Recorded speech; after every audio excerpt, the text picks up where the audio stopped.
And for those of you that didn't get pizza, there is pizza out there, so just fair warning. Good morning, welcome to the Southern New Hampshire Planning Commission MPO meeting. What I'd like to do is, could I have we'll do a combination like we normally do, action on the minutes from February 27th. And also call to order. So could I have a motion to accept the minutes of February 27th, please? Is there a second?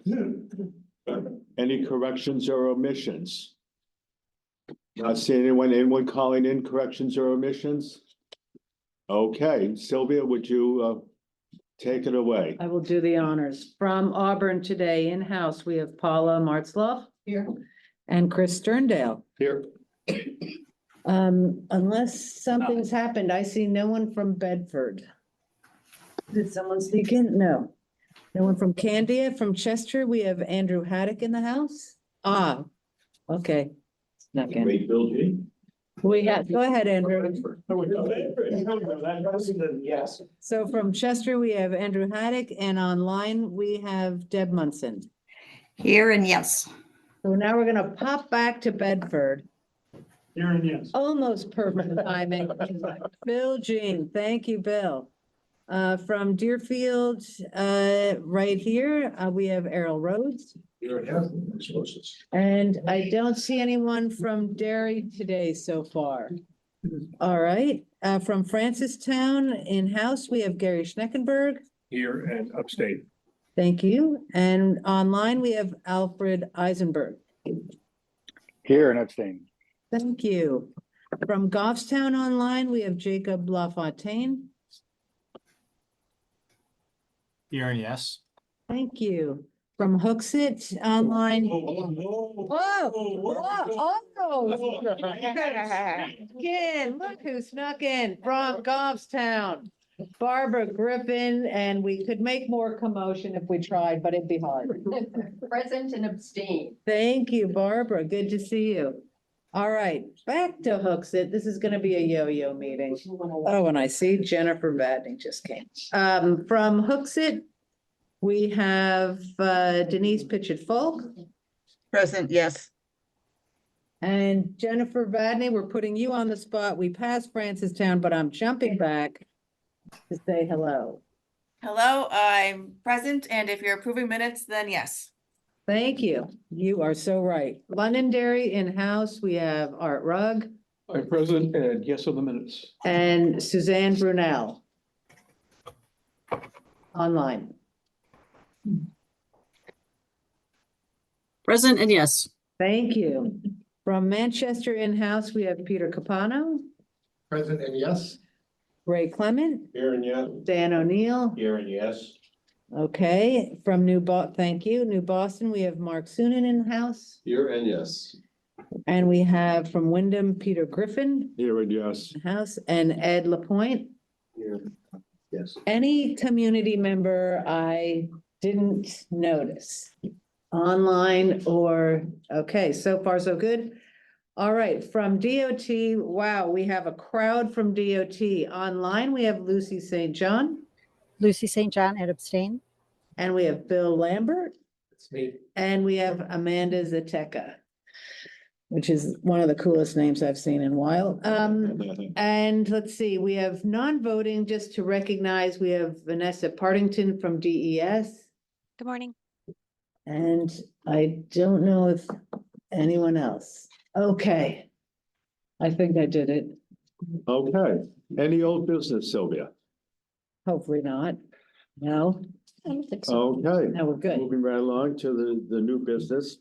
Would you like to introduce our guest? I'm gonna have Nate because, yeah, Nate's gonna do this much better than I could. Well, I suspect that many of you in the room may know our guest from your various communities, but our guest today is Bill Lambert from New Hampshire DOT. Bill has been a tremendous partner to Southern New Hampshire Planning Commission, but all 9 regional planning commissions around the state for many years. Some of you may know Bill from his previous role as the state traffic engineer, as administrator of the Bureau of Traffic. So all of the signals and signage and striping and all of those sorts of things, pavement markings and the like would fall under his purview in that role. But recently, what was it? A year ago now? Sunday. A year ago Sunday, Not to be exact, Bill moved to a new role within New Hampshire DOT. For lack of a better term, I affectionately refer to it as the safety czar. There you go.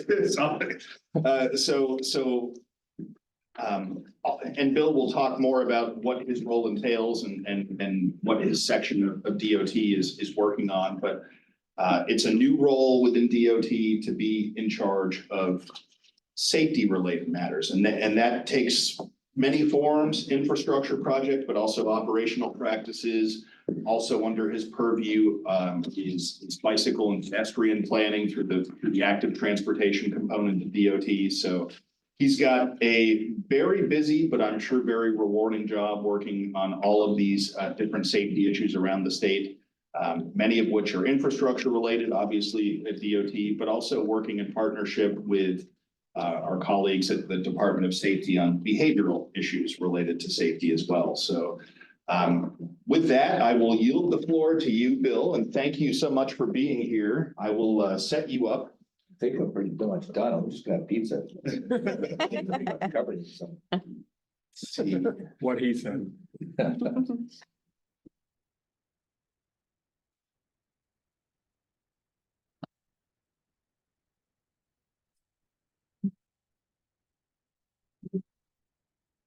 Bridges look better when they're up.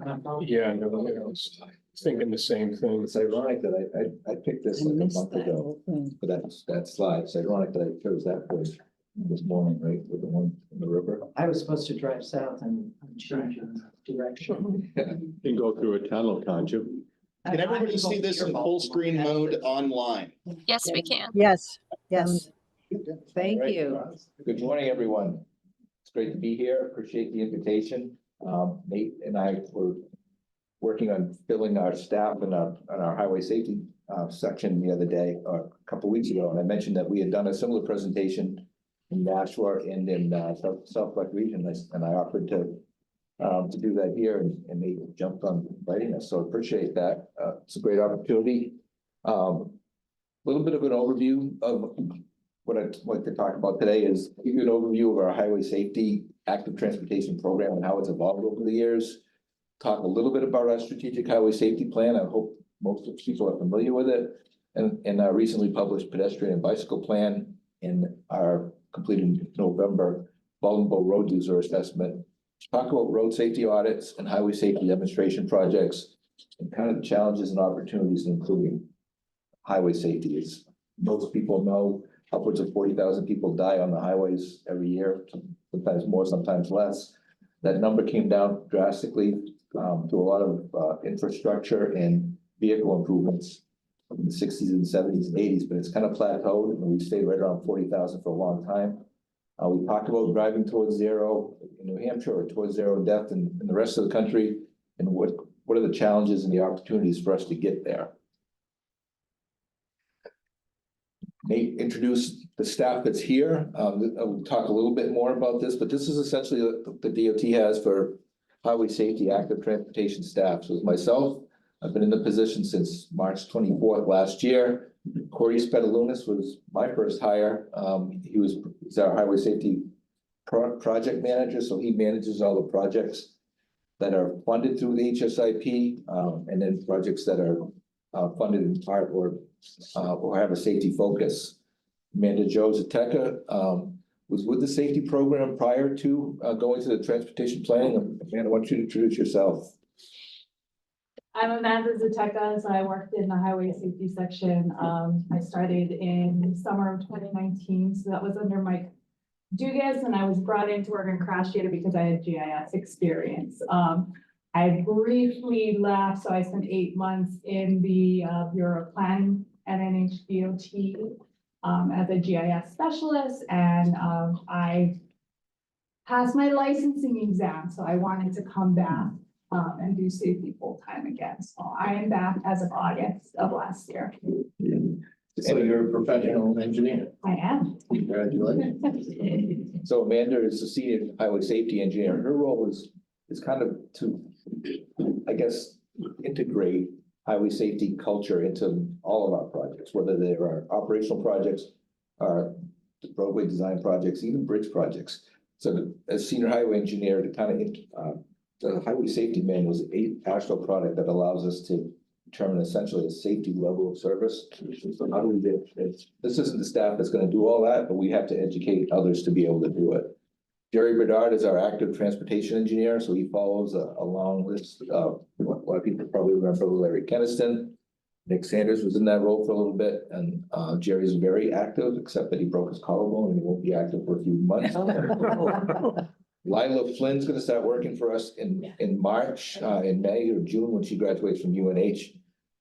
Very excited to have Lila on us. If this job market is competitive as it is, sometimes we're lucky just to get bodies in positions. Lila worked for us in the winter, was so excited about the things that we were doing and the opportunities to I guess, influence policy, that she rejected a couple of consulting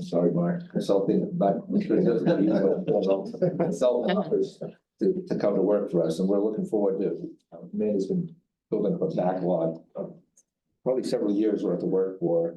On the program side, and I'll talk a little bit about that in a minute, Mark Monroe will start working for us April 19th. He'll be our first highway safety program manager, which parallels the Department of Safety's Office of Highway Safety. And then we're also looking to hire, and we're currently recruiting for a highway safety data analyst and a highway safety transportation planner. And I'll go real quick through how safety's evolved in the DOT. It's not like we've never taken highway safety into consideration, but it's been kind of a long process to get to where we are today. And I use the date of 2007, because that's when I think it was Safety Lou created an HSIP program. But before that, we had a safety surveillance team that was typically, if there were safety issues or complaints that couldn't be resolved fairly easily, weren't in the 10-year plan, we'd review them with the state traffic engineer. So I was involved with that, highway maintenance engineer and the highway design administrator, and try to come up with some kind of an operational solution other than the 10-year plan. We also had statewide regional safety conferences, which some in this room might have participated in, where every 2 years we'd reach out to communities, I think 20 or 30 meetings throughout the state, and try to identify what the unmet needs are, and then try to find some countermeasures to address them. We also had betterment funded, so state highway funded projects for intersections, 100, 200,000 a year, which doesn't go very far. But things where we could address, like taking what we call a Y intersection and making it a T, to try to clean it up. And then every month for the last 15, 20 years, the state traffic engineer and a district engineer, and now that we have a safety section, the safety engineer, will take some of these unmet needs, the road safety audit applications that didn't become road safety audits, things that have been brought up through the 10-year plan that didn't make the 10-year plan, there's complaints that we get, and we'll take a look at these to see if there's anything that we can do to address them. But then after 2007, we hired our first highway safety engineer, Stuart Thompson. We had that role for 6 years. Michelle Marshall took that over. She kind of took it to another level. Stuart would do the road safety audits and create the report. Michelle was very persistent in making sure that things that were supposed to get done were getting done. And then in 2018, highway design really restructured and created, they changed the way they were structured and created a separate safety section that Amanda was part of. But they were all engineers. And a lot of the people that were in that position had left at that time. So in 2023, I was this close to retiring. I had retirement on the books, and there's a lot of attrition in the DOT, and they offered me the chance to take over the highway safety program.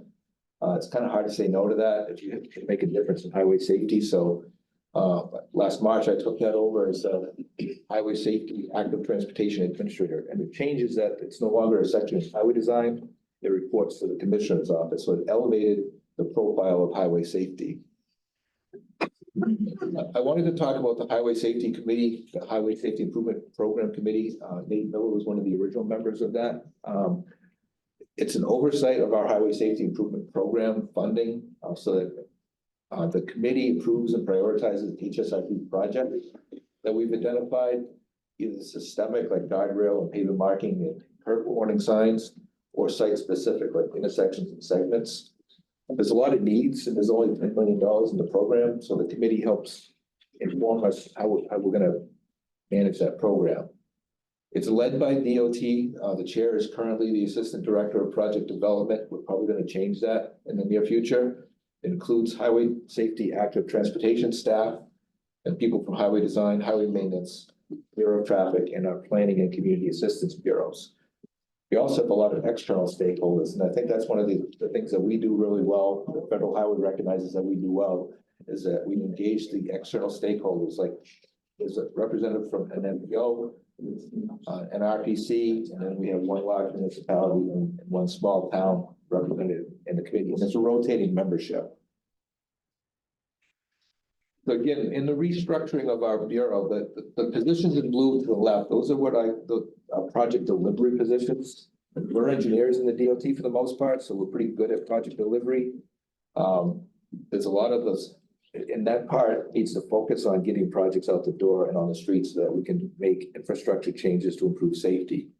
The positions that I reclassified on the right are what I call program management. There's a lot of stuff that we do, like developing strategic highway safety plan, our annual reports, the bike ped plan, things that are more program related. And even the crash data is more program related and statistical. So instead of competing for engineers with everybody else in the state and in the department, I created positions that were non-engineers. And when I took over this program in March, I called two people right away. First was Chris Vetter, captain in state police, who was in charge of the Department of Safety's safety program, to talk about how they structured their safety program within the Department of Safety. Then I called Nate, because I know Nate would have some thoughts about reclassifying positions that were non-engineering positions.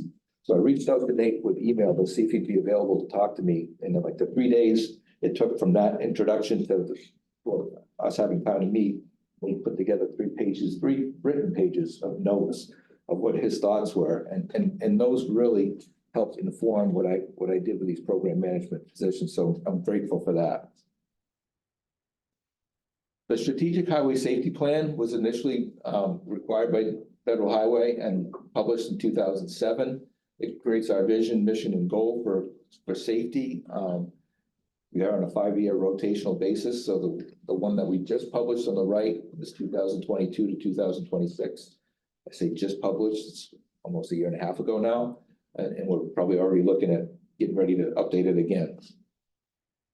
Within the Strategic Highway Safety Plan, we identify critical emphasis areas that we places where we have most of our crashes or injuries, and the things that we want to focus the program on. Intersections is always at the top of the list. And I remember back in the day when we were doing our 5% list, so 5% list of the worst intersections in the state. I'd say 60% of them were probably within a mile of here, just because there's so many intersections in Manchester. Roadway departure is always a big one, whether it's running off the road and hitting something, crossing the center line, or just leaving the lane and impacting another vehicle. Distracted and impaired driving are big, not really infrastructure issues, but how do we get drivers' attention for some of the hazards that are on the road?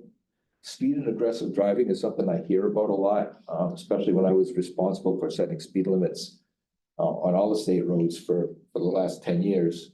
And vehicle occupant protection, older drivers and teen safety kind of parallel, and 2 different types of vulnerable road users. We're seeing more and more of the motorcycle crashes, more and more.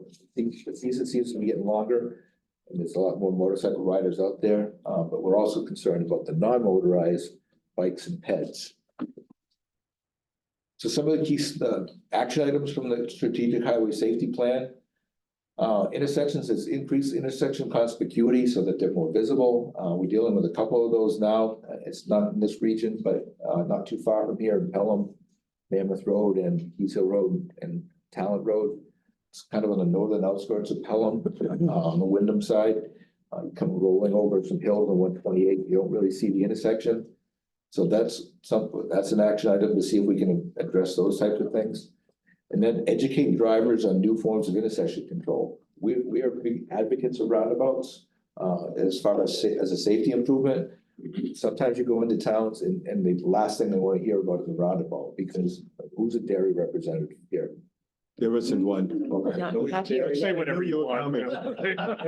Everybody uses the dairy circle as a, we don't want roundabouts, and we gotta try to. Town, we've got one that competes. Yeah, that's true too, but try to educate people that how effective roundabouts can be.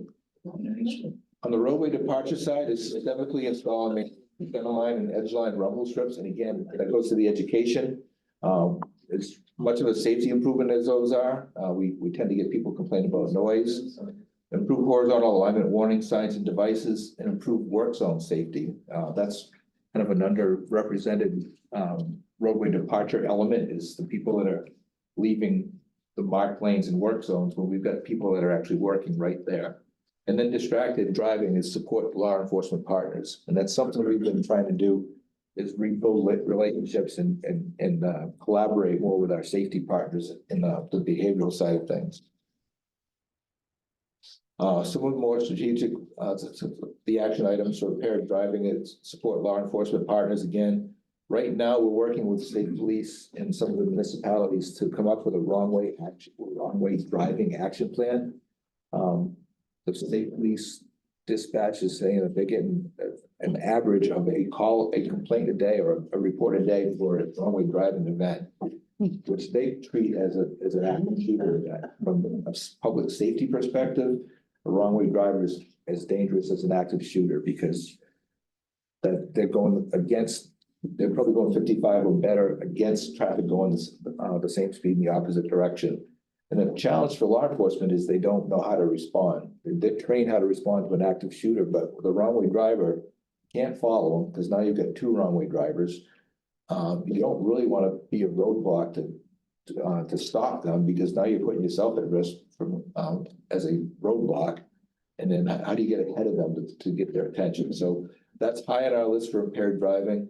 Speed and aggressive driving is setting credible speed limits using current practice, and educate the public on the dangers and consequences of excessive speed. Vehicle occupant protection. There was another bill in the legislature last year that requires seatbelts. It failed. New Hampshire is the only state that does not have an adult seatbelt law. But try to encourage people to voluntarily use occupant protection. And this is where we partner with the law enforcement behavior folks. And older drivers, especially in the rural communities, is increased access to public transit and community transportation services. Teen safety, continue education outreach. We try to get out to the driving educators and to the younger generation as much as we can. Vulnerable road users, non-motorized. I want to mention that we're developing a complete streets policy. That's the first for the department. We've always said that we can incorporate complete streets elements without a policy, but we've come to understand that we want to have that documentation so that we can educate our own staff as to what that means. And one of the challenges with the vulnerable road use non-motorized is that who maintains sidewalks and crosswalks and all that, and how to deal with that. PED bike plan, that was published, updated in 2023, includes a full chapter on complete street practices and the key action items here. One of the things with PED bike plan is we really don't know what we don't know, because we don't have good PED bike usage data.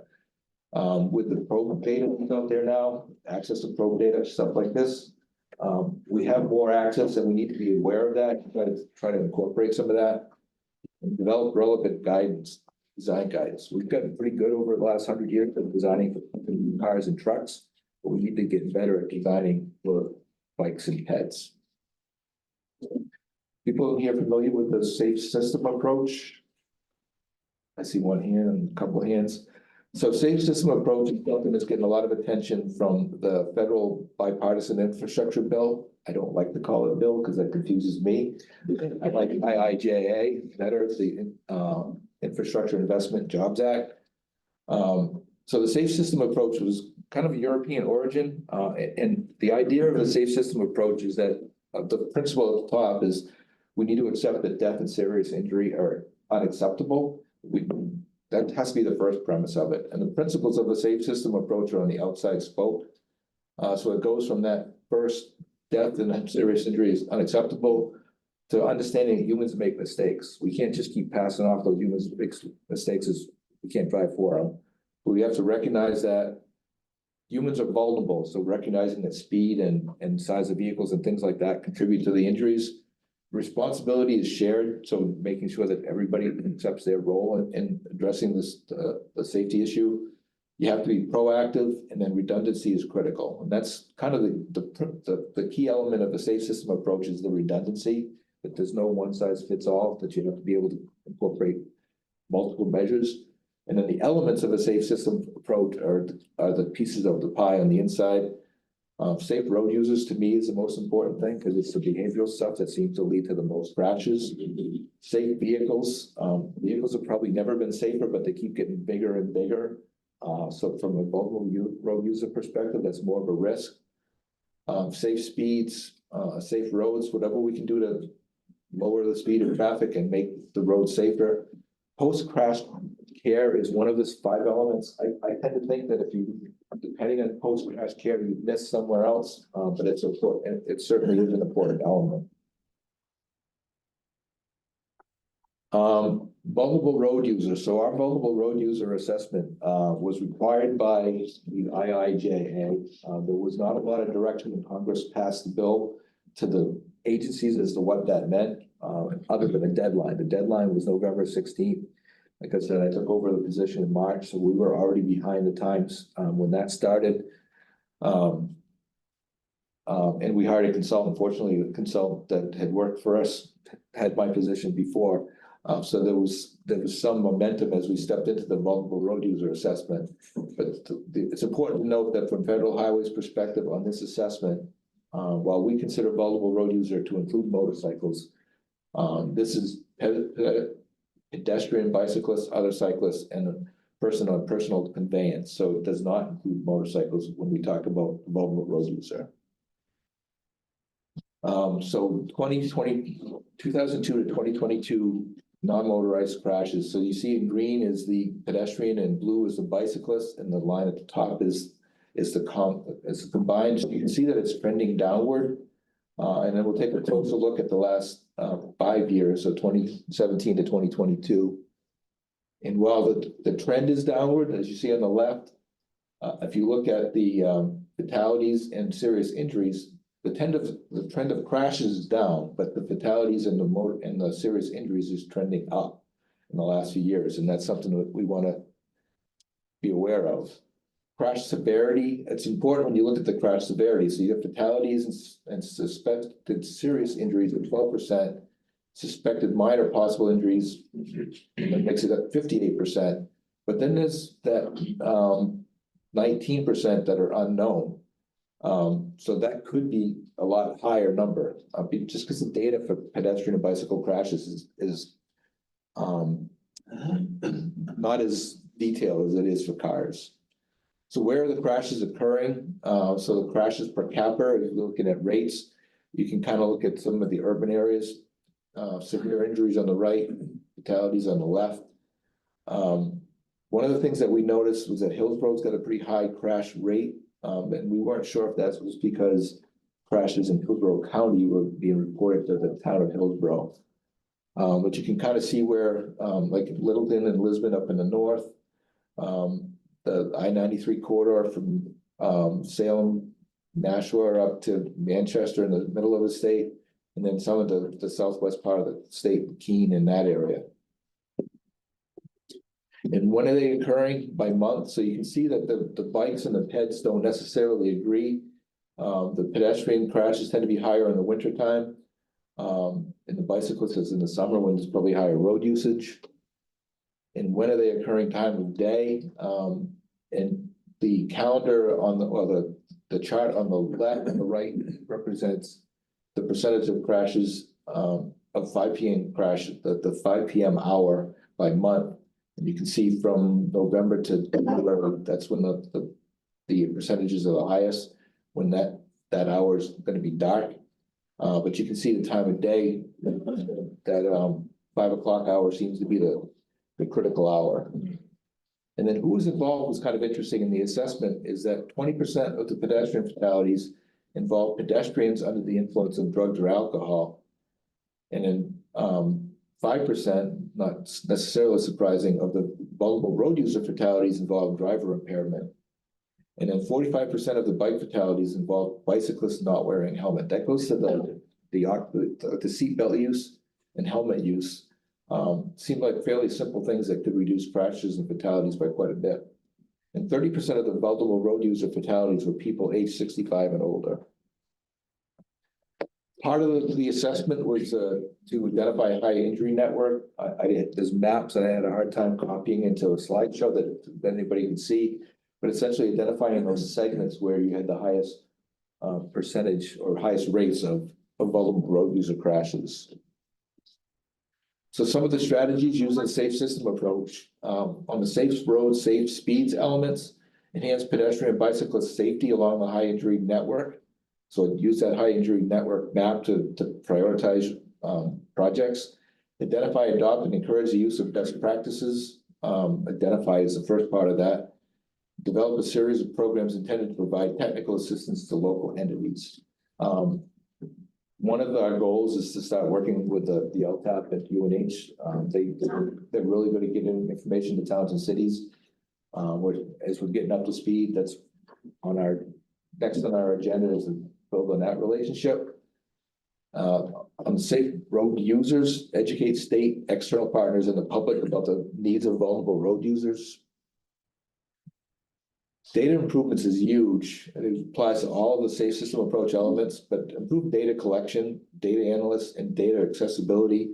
Amanda's a GIS person, so if you're looking at network screening, if you don't have the data to do the screening, it's hard to really use that tool, which is a very powerful tool, to do the screening as well as you'd like.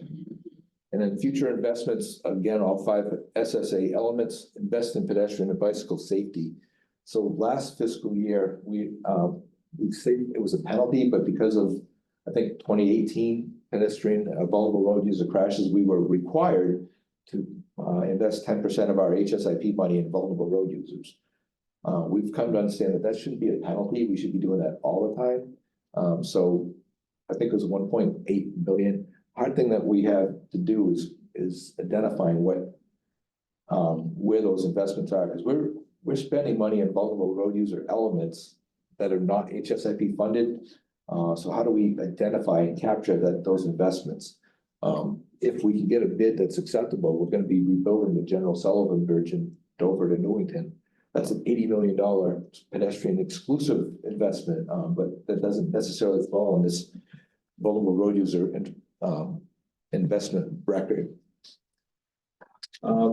RSAs, talk a little bit about road safety audits. I know I've been involved with some of the communities in this region on road safety audits.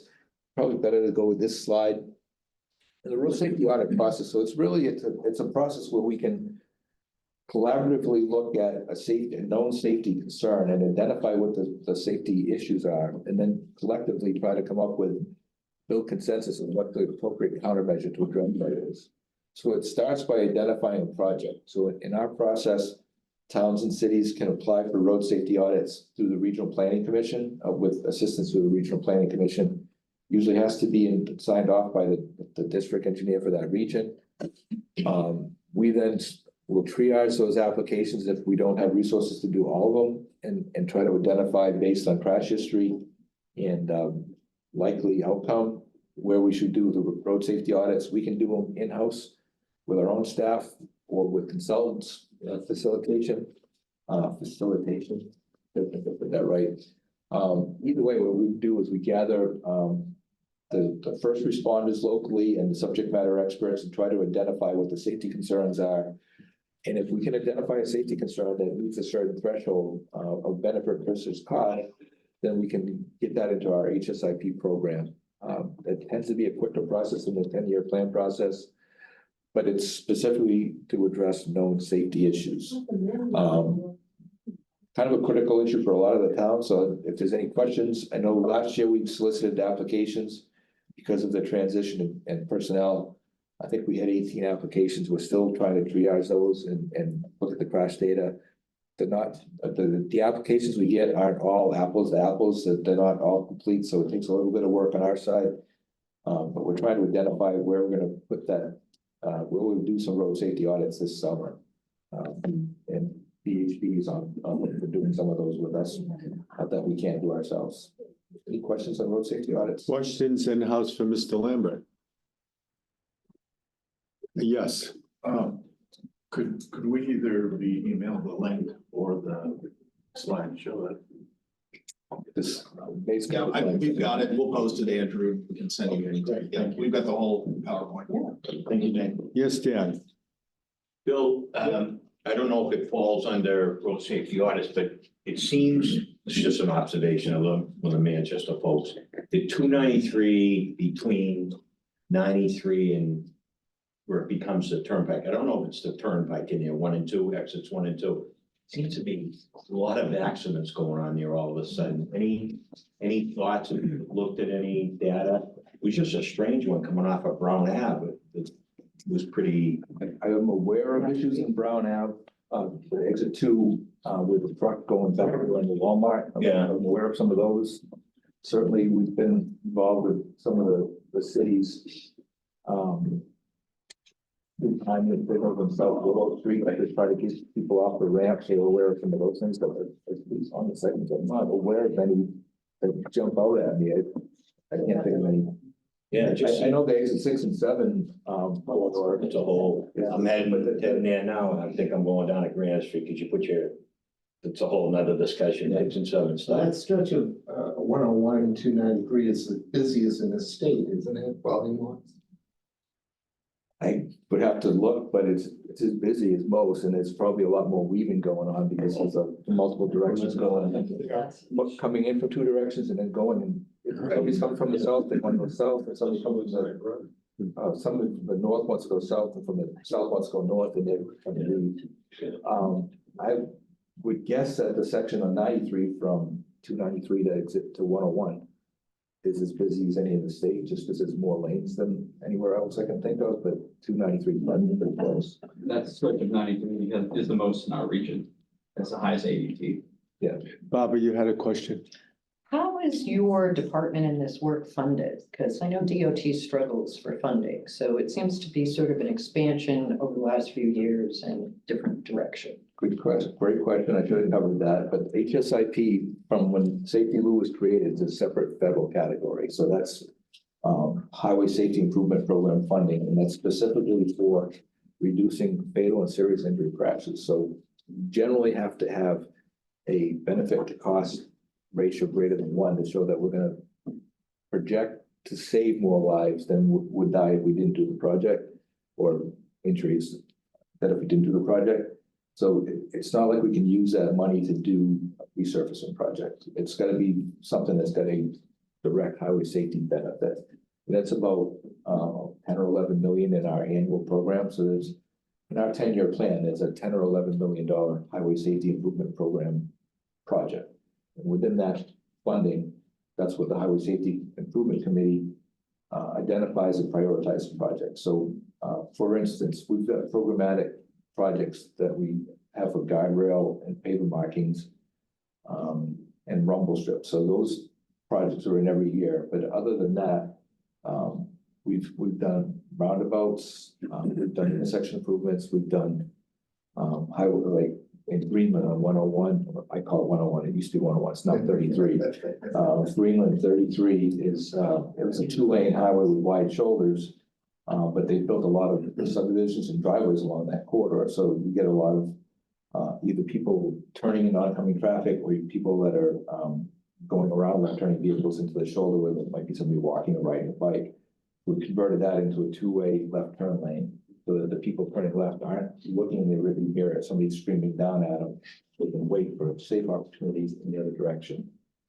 So that 10 or 11 $million is in the program specifically for highway safety, and it's not new money. It's just within the federal program that we have.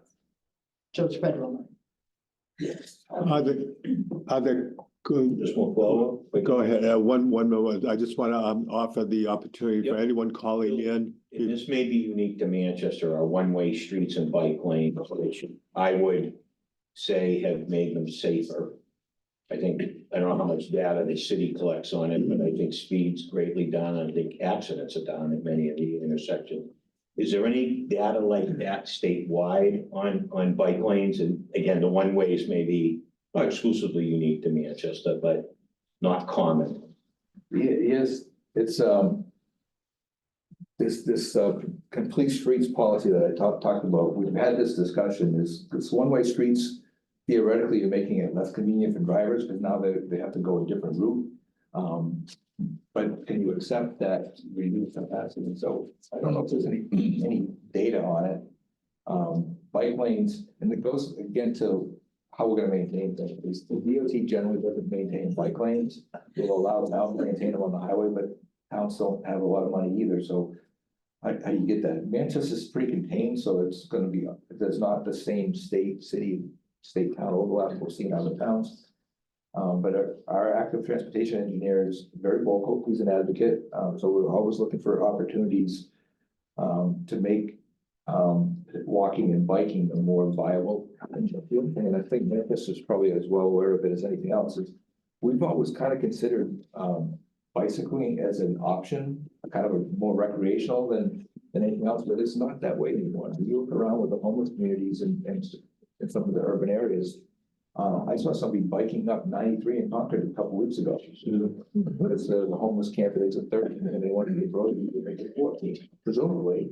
It's the only reason I can think for them being there, but we have to be thinking that bike lanes aren't just for the, what we call the spandex crowd anymore. There's people that are on bikes, either they're lost a license, or whatever the situation is, or they just can't afford motorized transportation. So we try to think of making all of the roads more safe for bikes and peds. And if it's safer for bikes and peds, it'll be safer for everybody else too. I just want to give you a thank you because you've been referred to by your colleagues as the godfather of adaptive traffic signal, and we have multiple projects. I've heard that. Hanover was the first one, right? And we've got multiple projects going on. So thank you for that. Bill. Are there people calling in that would like to ask questions for Bill Lambert? Not seeing anyone.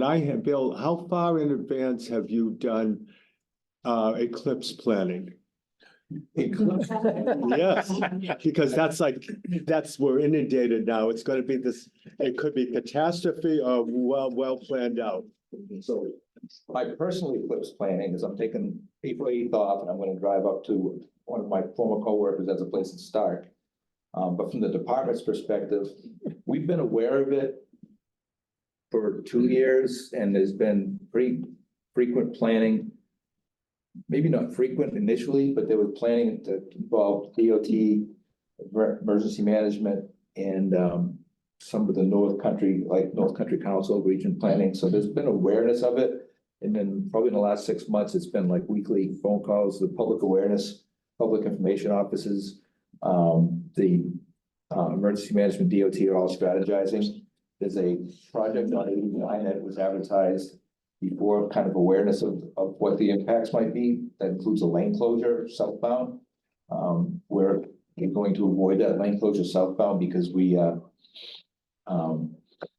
concerned that it could be everybody going up and then leaving the North Country all at once and need both lanes on 89 and 93.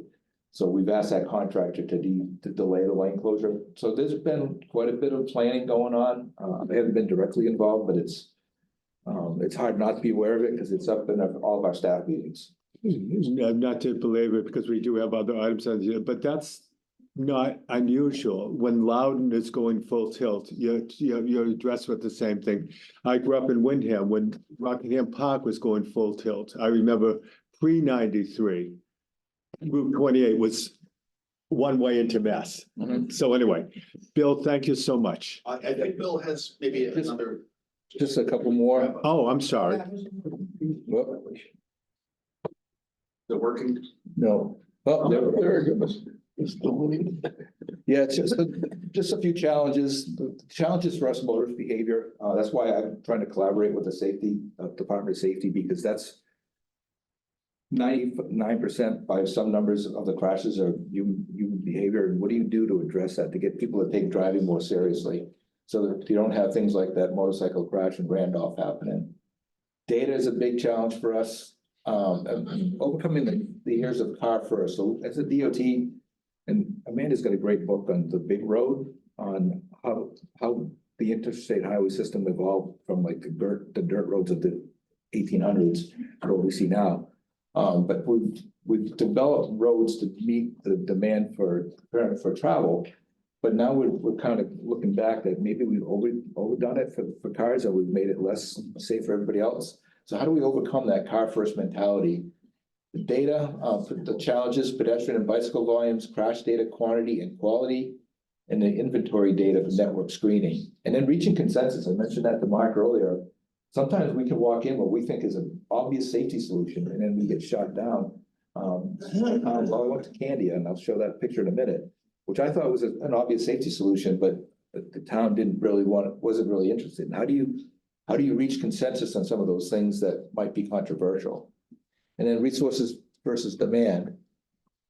Those are all opportunities as well. So that complete streets policy is an opportunity for us, building that collaboration with stakeholders. With IIJA, BIL, we have dedicated funding for safety.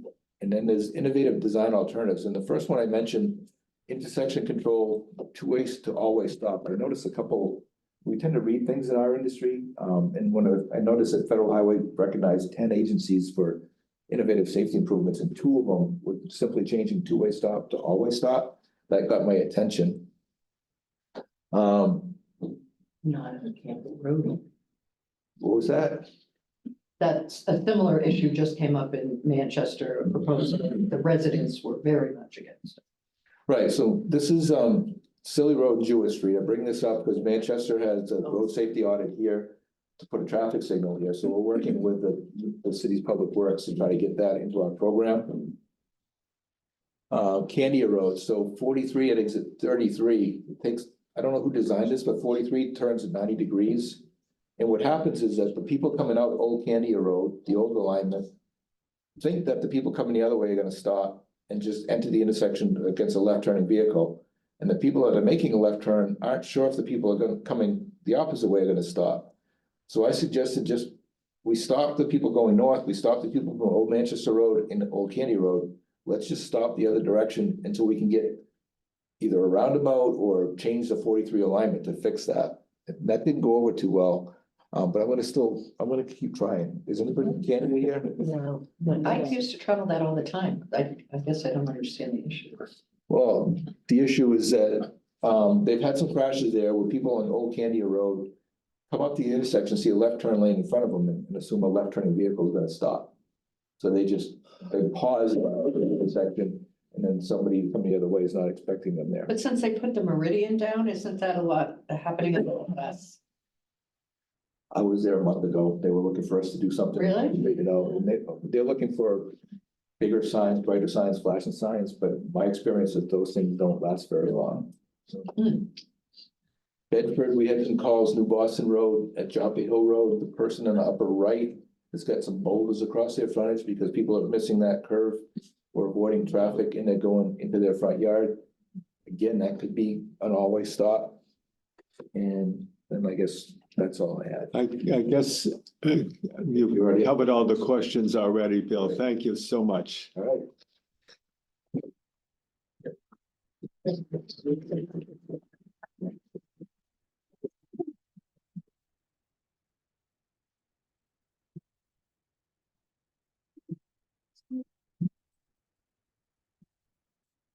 Dave, would you like to give us an update on amendment number 5? I sure would. I've got good news and bad news. The bad news is my content will not be nearly as interesting or engaging as Bill's. The good news is I don't have much of it, so. Yay. I'll be.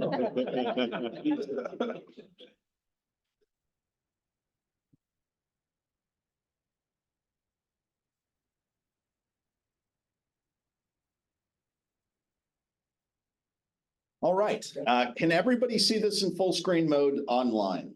Yes. Okay. Yes. We just finished tip amendment 4, last month? No rest for us. We're right into tip amendment number 5 right now. Get enough of the day. I can, yeah, that's right. I showed this slide, as you know, every time we talk about a tip amendment, just to show how the different plans and processes that we work on fit together. Today, we're talking about the TIP, the TIP, our Transportation Improvement Program. That means we're talking about those projects that are programmed in some way for the next 4 years of time. So these are the projects that we talk about in the TIP are the closest to construction. It's a 4-year program. Generally, it's the first 4 years of the 10-year plan, but is more nimble than the 10-year plan is. The 10-year plan gets updated every 2 years on a 10-year basis. Our TIP, as you know, we're doing amendments regularly to adjust project changes.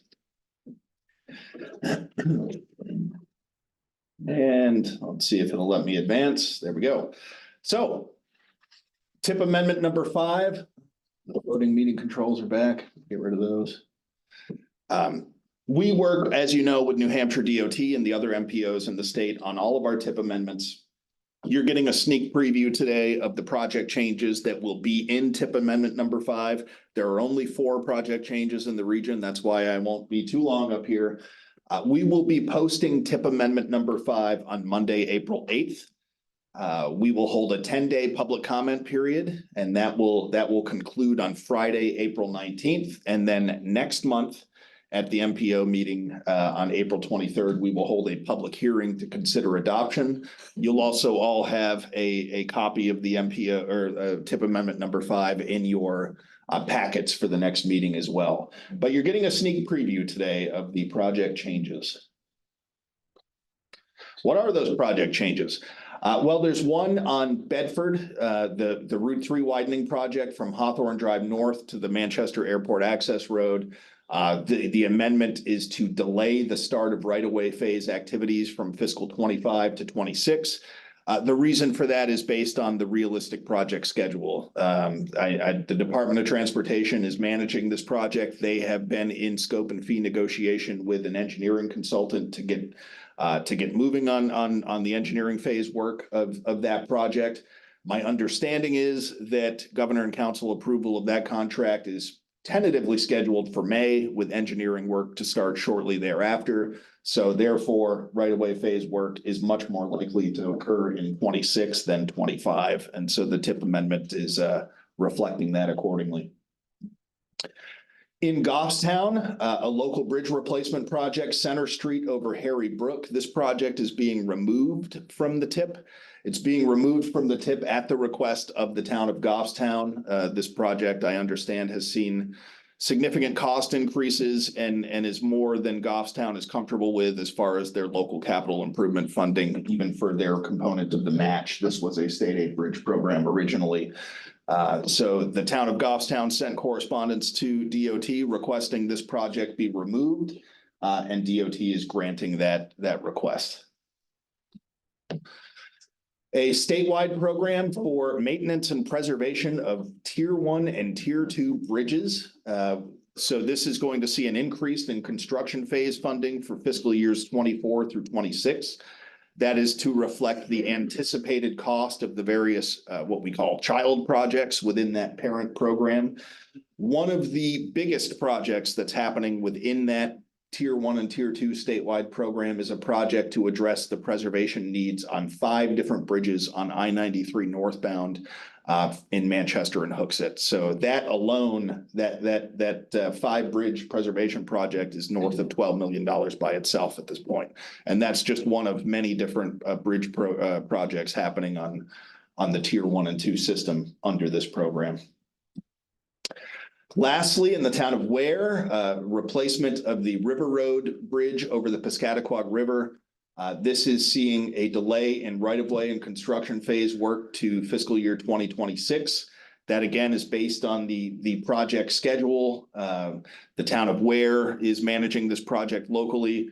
So DOT and the town have coordinated on this project schedule, and the town put out a RFQ for engineering work for this project back in the December and January timeline, and they are in the coming weeks, going to be entering into a contract with a firm to do that engineering work. So realistically, the right of way and construction phase work on this project will happen in fiscal 26, not fiscal 25 for that reason.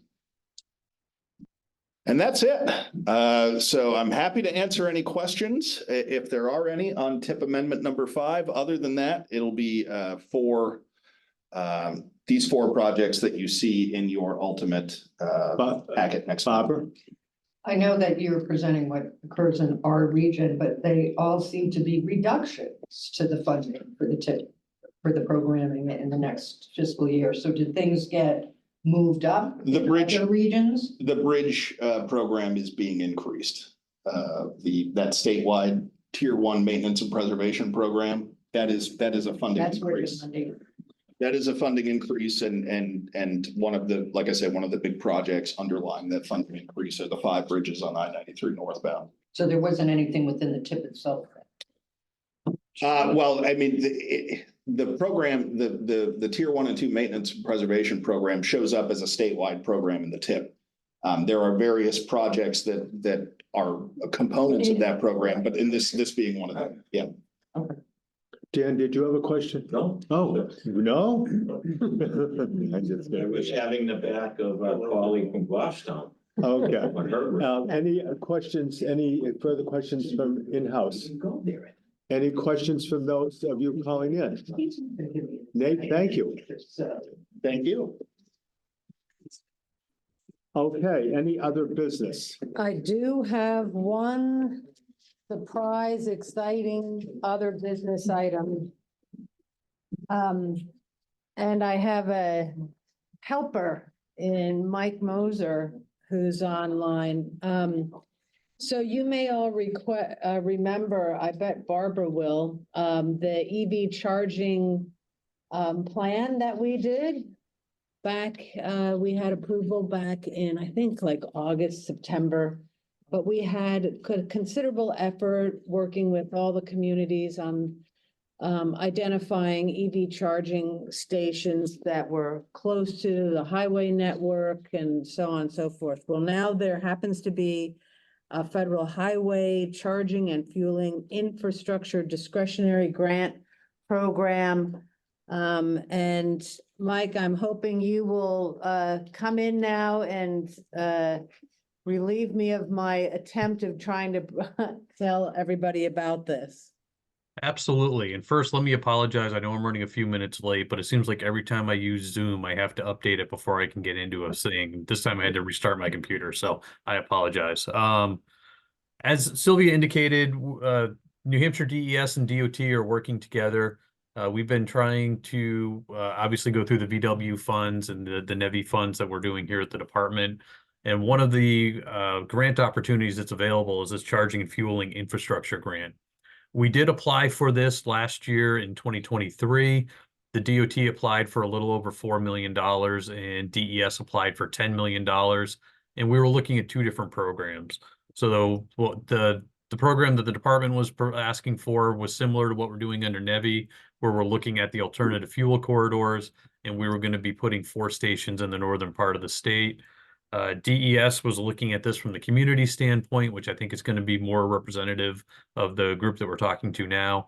And, you know, trying to get some of those level 2 chargers or DC fast chargers in downtown environments and to bring people in. So we submitted it. Neither one of us were selected for a grant application. And in reviewing the applications that were awarded, we started to notice a trend there. And that trend was that, you know, we needed a lot more information than what we had. You know, Maine, for example, was awarded $15 million for their program. And they went through and described exactly, you know, how that was going to be included, you know, that we were going to have about 500 or so level 2 chargers that would be installed. And then there was, I believe it was 34 DC fast chargers that were going to be installed. And they have a statewide plan where they're kind of going through and looking at where it makes the most sense. Obviously, we don't have that same information at this point, which is why we're reaching out to the RPOs and the MPOs. So we're trying to gather any information that you may have so that when the next time when this NOFO is released, which we expect to be any day now, we can start pulling in information from you guys. And we'll be able to say that, if we have 12 or $15 million, then we can install, 500 level 2 chargers or a certain amount of DC fast chargers. It's just gonna, so really what we're looking for, what our ask is from you guys is, from your perspective, do you have some of that stuff that's already pulled together? And if you do, could you share that with Jessica Wilcox and myself so that we could start looking at a statewide application and then try to get that in? So a few of the caveats real quick, and I know most of you probably heard from me a few times here, but the requirements are we would still need to support 4 vehicles simultaneously. The difference is that we don't need to have 4 fast chargers at 150 this time. So we could have level 2 chargers, or we could have a combination of level 2 and fast chargers. So if somebody wanted, let's say, 4 fast chargers in downtown Laconia, we could do that under the community program. But we do have to do it at a minimum of 4. There will be standards for the plug types. So again, the federal requirements are we'd have to have a CCS plug. That's at a minimum. We did require on the state side for our NEVI program that they have the NACS or the Tesla plugs as well. We were trying to look out for the future without any adapters in there. So, but the adapters are becoming more commonplace now. So maybe we wouldn't have to do that with this program. The sites have to be publicly accessible. The nice thing now is under the community program, it's only got to be the hours of the business. So we're not looking for 24/7 coverage. And then there will be the standard federal requirements, such as the NEPA process we'd have to go through. Buy America, Build America. We'd be looking at that. There are Davis-Bacon wage rates. So there are still those federal requirements. But the long and short of it is we're really trying to reach out to you guys to see if you can provide us any help in pulling together this application for the next round. So hopefully I gave you enough information, Sylvia.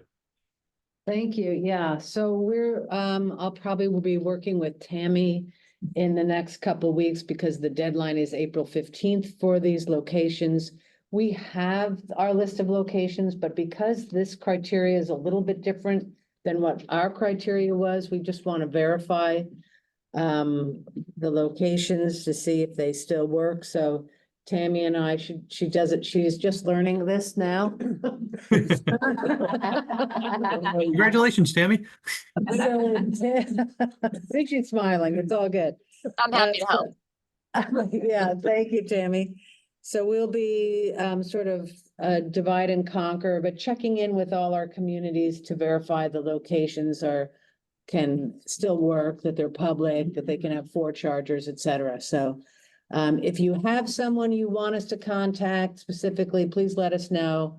Otherwise, yeah, stay tuned for more excitement on EV charging. Okay. Anything else under other business, Sylvia? No. Could I have a motion to adjourn the MPO, please? So moved. Is there a second? All those in favor? Opposed? No, okay. Let me call to order the regular meeting of the Southern New Hampshire Planning Commission. Could I have a motion to approve the minutes of February 27th, please? So moved. Is there a second? Second, Ms. Jones. Any corrections or omissions from those calling in, from those in the office? Okay. Sylvia, do you want to take it away, please? I do. From Auburn, we have Paula and Chris. Yep. Bedford, we have Bill. Yes. Thank you, Bill. From Chester, we have Andrew. Yes. And Deb Munson is still here? Yes. Oh, Joanne Duffy has added. Let's see. From Deerfield, we have Errol. Yes. From Francistown, in-house Gary. Same. And also from Francistown online, we have Alfred Eisenberg Yes, here and abstain. and Jen Vadney. Present and yes. Thank you. Goffstown in-house, we have Barbara. You're abstaining. And online, hello, Joanne Duffy. Hello, I abstain. Thank you so much. And also Jacob Lafont. Oh, no, Jacob had to depart. So he is just for the MPO only. And let's see, but I'm just seeing Danielle. Yeah, I'm here and I abstain. All right, so 2 from Bedford. There we go. So many highlighters, so little time. From Hooksett, we have Denise still? No, I think she had to head out, so that's another MPO only. From Londonderry in-house, we have Art Rugg Here and yes. and Suzanne, I see. Yep, President, yes.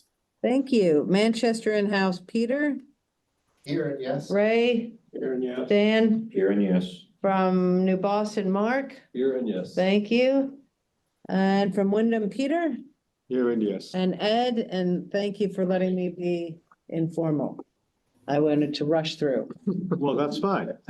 Good. Okay, Sylvia, you're still on. Would you like to introduce our guest speaker? Yes, I am very excited. I have basically tackled Heather. A couple of times. I think, Heather, we saw each other back in December. That's something to do with the Army, right? Oh my gosh, even before that. Yeah, so I have been nudging Heather for a while. So Heather McGrail is the president and CEO of the Greater Manchester Chamber. And I thought, wouldn't it be exciting if Heather could come and share what's the latest and greatest happening at the chamber? Because we hadn't, I don't know how many years now you've been president. Yeah. So In May. so welcome, first of all. I'll stand so I can see you all better. Thank you for having me. Sure. Yeah, so I have literally no idea what any of you just talked about because I don't have this background of what you all do. But Sylvia, thank you for having me in because I don't know how many of you have intersected with the Greater Manchester Chamber or any chamber experience in the room. Yes, Yes. kind of a vague idea of what we do. Okay, Yeah. that helps. That's great. So as Sylvia mentioned, I took over as CEO 2 years ago in May. You might have known Mike Skelton, my predecessor, who was with the chamber for 7 years. So I worked under Mike for about 6 years before he moved on to the statewide chamber, the BIA.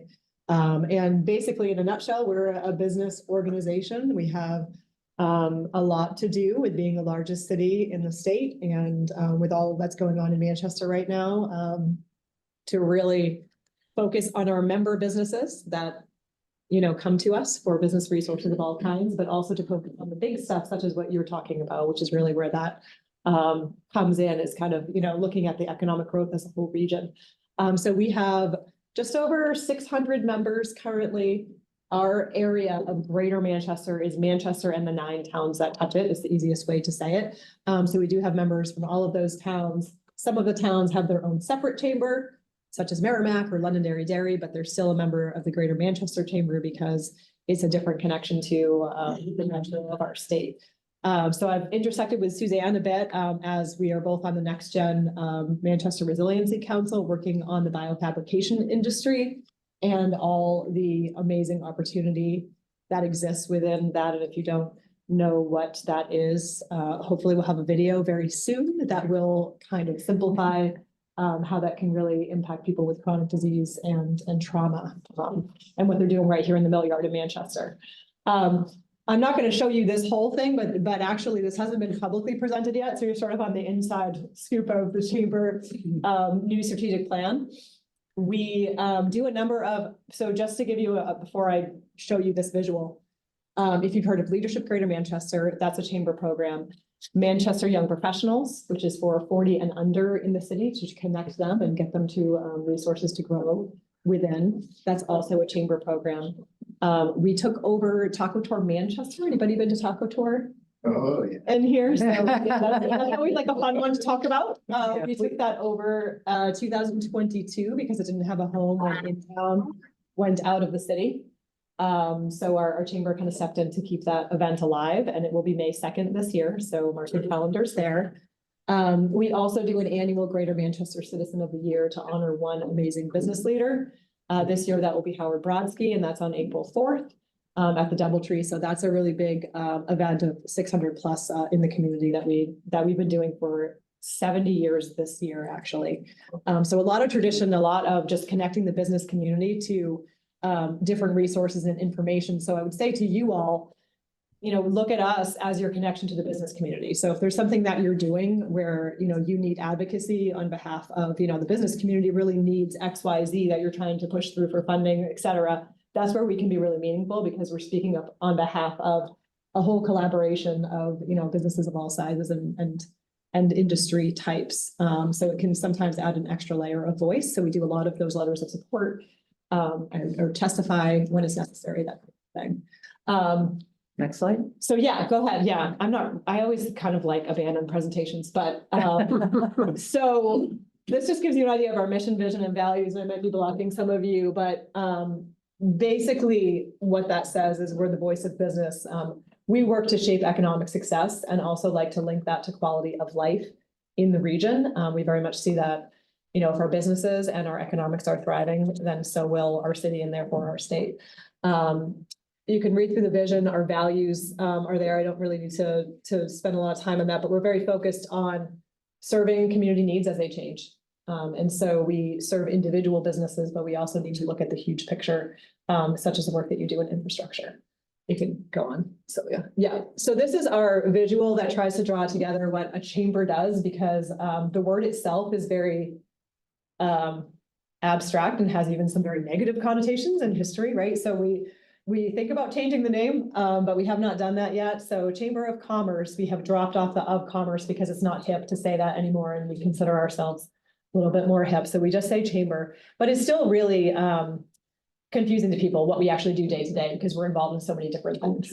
But this hub reference or wheel that you see here is really an attempt to draw together in a visual the work that we do, and has a handy little acronym. So it's here for our community.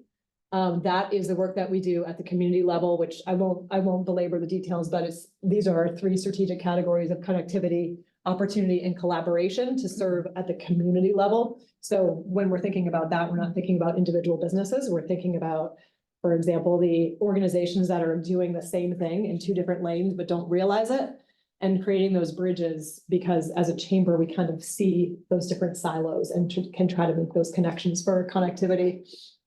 The you is you are the focus, not you all because you're not members, but our members being the focus of our work. And so is getting them more exposure. It can never give enough, you know, spotlight of our businesses that are doing fantastic things, giving them more networking opportunities, as well as learning. So we're connecting mentors to young professionals, for example, so that we have programs that we can shape that way. And then last, this is really what touches on your work, is boosting business growth. So whereas here for our community is community level, the you are the focus is very much working with each individual business on whatever their needs are and being their partner. This one here, the B, is boosting business growth regionally. So we are looking, you know, through the same lens that you are, is like, you know, how do we improve infrastructure, improve education, workforce development? How do we bubble up the fantastic stories about Manchester instead of it being about homelessness and crime all the time? And really, you know, show people the opportunity, especially through the biofabrication industry and the different things that are happening in the business community that are really exciting, that we see, but doesn't always make the news. And that benefits all of us. We can kind of elevate Manchester in that way to be competitive with other cities, rather. I'm not going to do this, I promise. So you don't need to worry about those. Those are basically showing the goals underneath each category. And as you probably know, we do a ton of events. So people know that at least about the chamber. It's about networking events. We bring people together. That's at the core of chamber work, no matter what. So if you ever want to attend an event, just go to our events calendar, and you know, we're happy to come, even if you have nothing to do with membership. We accept all, we love it. We do a state of the city every year where the mayor speaks in February. I think we did February, and a state of the state every year. Those are really popular in the beginning of the year. It's too bad you missed the new news this year, because I have never seen him more unhinged in my life. He was like, it was like a show. So that was really interesting. And we do have a legislative dinner every year. That's May 13th this year at LaBelle Winery, to connect our business community directly with legislators. We always have either mayoral debate or gubernatorial debate in the fall too. So it just depends on what you're interested in. Tons of things to get engaged in, even if it's just for personal connection. Any questions? I know I sound kind of talk past it, but Question I know for you're at House. the meeting. The chamber is amazing. Oh, thank you. Years ago, like 10 years ago, before I retired from Fidelity, I used to attend your 7:30 AM meetings. Nice. Oh, that's Yes. great to hear. And Yeah. I've traded it off for 7:30 AM meetings here. Well, it's funny you say that because we don't do a lot of morning meetings anymore because most people after COVID don't want them. It's shifted. We do our state of the state and state of the city are in the morning.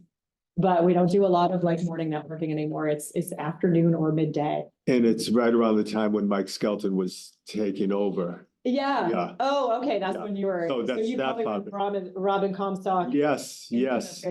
Yeah. Yeah. Quick question. I have, and I'm not going to bore people, I promise. I've been very much an advocate of restoring rail service to New Hampshire. Mhm. The chamber, I have to credit, has been supportive of that, as has Nashua. Are you still supportive of that? Yes, we are. Yeah, I went to speak on that last year at the hearing, and it was interesting because all the other speakers in opposition were really very focused on just their own town. And so I think one of the struggles is kind of expanding the lens of how people see economic development and like how, in Dover there, and I don't know if it was Dover, so don't quote me on that, but say over on the seacoast, it was like, why should we be paying for rail to benefit Manchester and Nashua? And that was very much the opposition. And they also did a lot of data on ridership post-COVID, saying that it wouldn't be worth the money. Yeah, so that's what I found when I was at the hearing. But to answer your question, we are still very much in support. It's like amazing to me that it hasn't happened. And I'm going to take advantage of the situation. I grew up in Windham and moved to Boston for 10 years. I gave up my car because I was on a trolley line. As much as I liked Boston, I wanted to play the tourist and come back to New Hampshire. Mhm. I wanted to go to Portsmouth. I couldn't get there because there was no bus service was non-existent. So I took the train to Rockport, Mass, and bought a piece of art in Rockport. New Hampshire's major industry is tourism. You cannot get here. Yeah, And that's the true. major developments in Boston, they're reducing the number of spaces for parking and everything because there's so much public transportation options. New Hampshire doesn't have that. So it's more than just getting to Manchester. It's tourism to Lincoln and places like that. I'll shut up now. Anyone else? True. Dan? Dan O'Neill from Manchester. Usually an infrastructure summit every year. Mm, Is that? yes, so we used to is there do a date Economic set? Development and Infrastructure Summit, EDI Summit, and it was typically the fall. Okay, Now, last year, we birthed a new program called the Access Economic Growth Conference. And so that is sort of part of a full day conference. That used to be just a meeting in the morning, and we've blown that out, but just started it last year. So you'll see it's going to be September 23rd. So you can always look at, if you're not connected directly to our newsletter, just maybe either connect to that or just check our calendar. But that type of information, last year we had Ted Kitchens engaged in a panel. We had Jody from the Manchester Economic Development Office. So it was a little bit different in the content that was presented, but it was still those same kind of infrastructure. are you looking for any topics or panelists? We always would love that are of a- input on you know, that. This might be a good place to Yeah, come up with some ideas that affects not Yep. only Manchester, but greater Manchester, so. yes, I think that would be great if you have ideas, because there's so many topics we can cover. It is nice that we have a full day conference now, so that opens up some more opportunity. And that's at the DoubleTree. So yeah, would love ideas. Yeah, for sure. Yes, please. Peter's comment just made me think of this. When he was talking about rail access, I was thinking of reducing, the reduction in the number of people driving. And I'm wondering about sort of a question and a comment, or one disguised as the other, environmental and ecological concerns often get sort of backgrounded when we're talking about economic development and business growth. And I'm wondering, like, how much a part of those kinds of health for a community, which are essential. You can't have a thriving business community in a dead, Right. environmentally, ecologically dead area. How you see those overlapping. Yeah, I don't see enough voice for the environmental side of things. Would say that, like my previous work was trying to build a Manchester food co-op in the area, if any of you had heard of that, but so it was very much, it's funny for me because it used to be all about green spaces and now I'm like talking about economic development. And so to me personally, it's been like a weird shift and I've noticed the lack of environmental and ecological concerns in the economic development discussions. Yeah, So the short answer to your question is I think there is Not plenty more need for that. yeah. And people are, often kind of a little bit just in a lens of growth, but not thinking about, so what we struggle with too is with the towns specifically is not wanting, they want to preserve the character. They don't want to, do new economic development. And, understand that because you want to have, your town green spaces preserved and make sure that, the integrity of the town remains and the character. But then we're balancing, like we have, X amount of housing needs and Manchester can't do it all alone. Like Manchester's doing a great job, I think, in recent years. But if we don't get the surrounding towns to kind of expand horizons on economic development and do it in a way that also balances the environmental concerns, we won't be able to grow as a state. So it's a difficult balance. Yeah. New Hampshire Clean Energy has been really good, I think, in walking that line with some of the discussions. And I think, even from Eversource, et cetera. So I've seen it work in certain discussions, but I think there's a lot more need for the intersecting ideas. Yeah. Additional questions in-house? Questions from those of you calling in? Yeah. This has been great. I'm so glad to meet all of you. Do you have business cards? I do have, I'll leave them over by you. Okay, that's fine. Thank you. Probably easier than handing them out. Thank you so much for having me.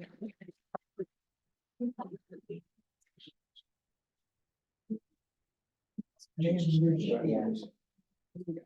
you so Oh, much. thank you so much. much. Oh, thank you. Thank you so much. Thank you. I'm sure. Okay.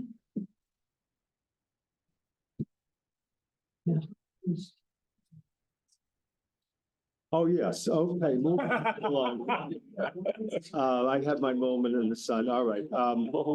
Any other business? I'm seeing just under other business, seeking volunteers to serve on the SNHPC Building Committee. We have some projects. One of the most recent ones is our soffit. It has to be repainted. And so when you leave today, you can look up and see peeling paint. It's always fun. I think when I first came in 2015, that was a project. Well, now almost 10 years later, we need to do it again. So we're hoping to get a small group together for our building committee. And yeah. So just a point of clarification, you aren't gonna have people hanging off by scaffolding on the roof painting, right? No, Okay. not yet. If there's anyone in-house or calling from the outside world would like to participate, it's a great opportunity to become more involved, and please let Sylvia know. Thank you. Or Linda know, one or the other. Yeah, for those of you who don't know, we own this building. The Southern New Hampshire Planning Commission owns this building and this property. And so as things come up that are building improvement needs or HVAC replacements and things along those lines, we do seek the guidance and feedback of the building committee on that front. So Built in the late 1800s. Yes. As a schoolhouse. Yeah. Any commissioner insights?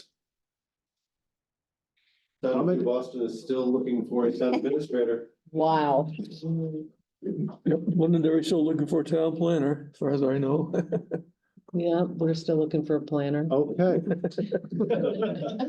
I don't see anyone from the general public That's a here. bidding war going. Thank you, Bill, today. And could I have a motion to adjourn? So moved.